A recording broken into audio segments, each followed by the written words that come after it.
Assalamualaikum warahmatullahi wabarakatuh. Selamat pagi anak-anak. Hari ini kita akan belajar tentang dua materi sekaligus, yaitu tematik PKN dengan materi wawasan Nusantara dan tematik IPS dengan materi pengaruh negara Indonesia sebagai negara kepulauan dan maritim terhadap kehidupan masyarakat. Kita belajar bersama-sama. Di sini anak-anak bisa lihat pada peta yang ada di sebelah kanan. Di situ ada perbandingan wilayah lautan dengan daratan, yaitu 4:1. Indonesia dinamakan sebagai negara kepulauan karena Indonesia terdiri dari beribu-ribu pulau.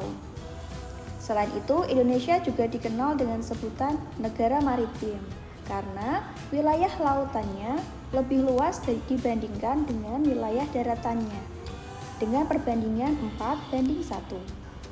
Sebagai negara maritim dan kepulauan yang berada di antara benua Australia dan Asia, membawa pengaruh terhadap kehidupan sosial budaya bangsa Indonesia. Hal ini bisa terjadi karena dengan posisi tersebut menyebabkan Indonesia menjadi jalur perdagangan dunia. Mau tidak mau, banyak pedagang dari berbagai negara di seluruh belahan bumi ini akan melewati dan mampir ke Indonesia.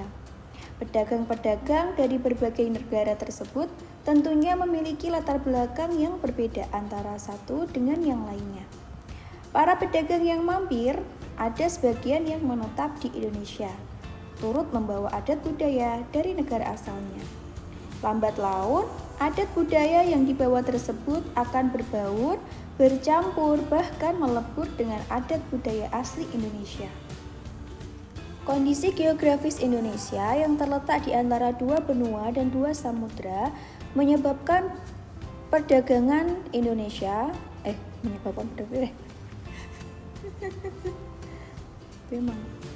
Kondisi geografis Indonesia yang berada di antara dua benua dan dua samudra menyebabkan Indonesia berada di jalur perdagangan internasional. Oleh karena itu, Indonesia banyak dilewati oleh negara-negara asing yang turut membawa perubahan kebudayaan bagi masyarakat Indonesia. Ini adalah dampak dari kondisi geografis Indonesia yang mempengaruhi kebudayaan masyarakat Indonesia. Yang pertama, komunikasi dan interaksi antar penduduk menjadi lebih mudah, baik antar warga Indonesia maupun orang Indonesia dengan warga asing. Hal ini didukung adanya kemajuan teknologi di bidang pelayaran antar pulau dan antar negara. Kemudian, terjadinya pembauran, pencampuran, atau peleburan nilai-nilai antar pulau dan antar negara.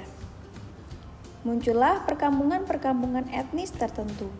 Dampak yang selanjutnya, terjadinya perubahan perilaku masyarakat karena pengaruh masuknya pola dan nilai perilaku dari pulau, daerah, maupun dari negara lain. Dan terjadinya perpindahan ilmu pengetahuan dan teknologi. Sumber daya kelautan.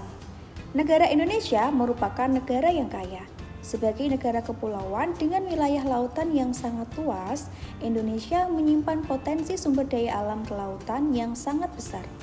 Dengan luas yang mencapai 5,8 juta km persegi, diperkirakan laut Indonesia dapat menghasilkan sumber daya ikan sebesar 6,4 juta ton yang tersebar di perairan wilayah Indonesia.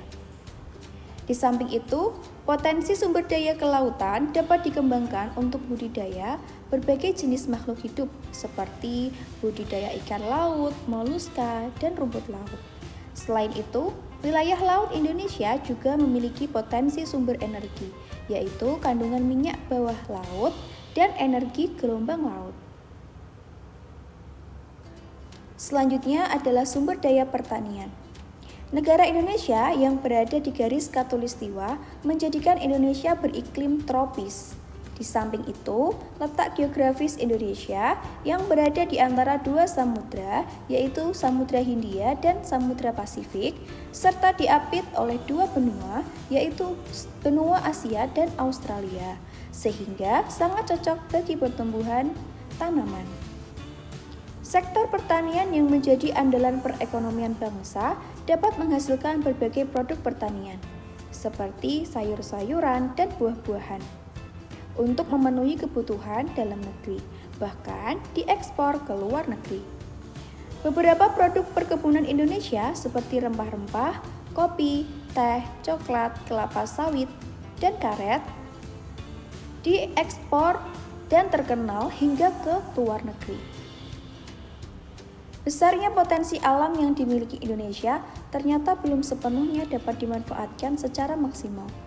Dalam pengelolaan sumber daya alam kelautan, masih perlu peningkatan baik dari segi teknologi maupun transportasi.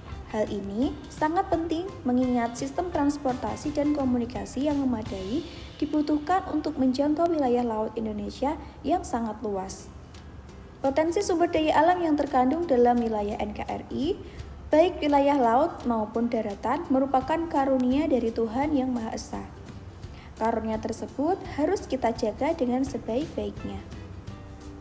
Karunia tersebut dapat kita manfaatkan demi kemakmuran dan kesejahteraan bangsa dengan bijaksana. Selanjutnya, kita akan belajar tentang tematik PKN, yaitu tentang materi wawasan Nusantara. Apa sih wawasan Nusantara itu? Wawasan Nusantara adalah cara pandang dan sikap bangsa Indonesia mengenai diri bangsa Indonesia dan bentuk geografinya berdasarkan Pancasila dan Undang-Undang 1945. Dalam pelaksanaannya, wawasan Nusantara ini mengutamakan kesatuan wilayah dan menghargai kebinekaan agar menjadi tujuan nasional. Jadi, wawasan Nusantara ini mengenai cara pandang dan sikap bangsa Indonesia dalam menyikapi dirinya sendiri, yaitu masyarakatnya, dan bentuk geografinya atau wilayahnya itu berada di mana, seperti itu. Adapun dalam wilayah pembangunan nasional, wawasan Nusantara berfokus kepada perwujudan Kepulauan Nusantara sebagai satu kesatuan politik, sosial, budaya, ekonomi, serta pertahanan dan keamanan. Nah, berikut ini kita akan belajar mengenai wawasan Nusantara dalam satu kesatuan sosial dan budaya. Yang pertama, bahwa masyarakat Indonesia adalah satu kehidupan. Bangsa harus serasi dengan tingkat kemajuan masyarakat yang sama, merata, dan seimbang, serta adanya keselarasan kehidupan yang sesuai dengan tingkat kemajuan bangsa. Artinya di sini bahwa masyarakat Indonesia di seluruh Indonesia ini akan disamaratakan baik dalam bidang pendidikan, ekonomi, maupun sosial budaya. Yang kedua, bahwa budaya Indonesia pada hakikatnya adalah satu, sedangkan corak ragam budaya yang ada menggambarkan kekayaan budaya bangsa yang menjadi landasan pengembangan budaya bangsa seluruhnya, dengan tidak menolak nilai-nilai budaya lain yang tidak bertentangan dengan nilai budaya bangsa, yang hasilnya dapat dinikmati oleh bangsa. Artinya, bahwa di Indonesia ini pada hakikatnya budayanya adalah satu, sedangkan corak ragam yaitu budaya di tiap-tiap daerah itu kan berbeda-beda ya nak ya. Nah, itu menjadi sebuah kekayaan bangsa. Selain itu, budaya-budaya dari luar, nilai-nilai dari luar yang masuk ke Indonesia selama itu tidak bertentangan dengan budaya kita bisa mengadopsi atau kita bisa menerima dan menjalankan di kehidupan sehari-hari. Wawasan Nusantara dalam satu kesatuan ekonomi. Yang pertama, bahwa kekayaan wilayah Nusantara adalah modal dan milik bersama bangsa dan keperluan hidup sehari-hari harus tersedia merata di seluruh wilayah tanah air. Nah, pada wawasan Nusantara yang pertama, dalam satu kesatuan ekonomi ini, bahwa seluruh kekayaan wilayah Nusantara baik itu di wilayah lautan maupun di daratan itu adalah milik bersama, ya. Jadi keperluan hidup sehari-hari itu harus tercukupi dan sama rata di berbagai wilayah di Indonesia. Kemudian tingkat perkembangan ekonomi harus serasi dan seimbang di seluruh daerah tanpa meninggalkan ciri khas yang dimiliki oleh daerah. Yang ketiga, kehidupan perekonomian di seluruh wilayah Nusantara merupakan satu kesatuan ekonomi yang diselenggarakan sebagai usaha bersama atas asas kekeluargaan dan ditunjukkan sebesar-besarnya bagi kemakmuran. Alhamdulillah, materi hari ini sudah selesai. Semoga bermanfaat, tetap semangat dan jaga kesehatan. Wassalamualaikum warahmatullahi wabarakatuh.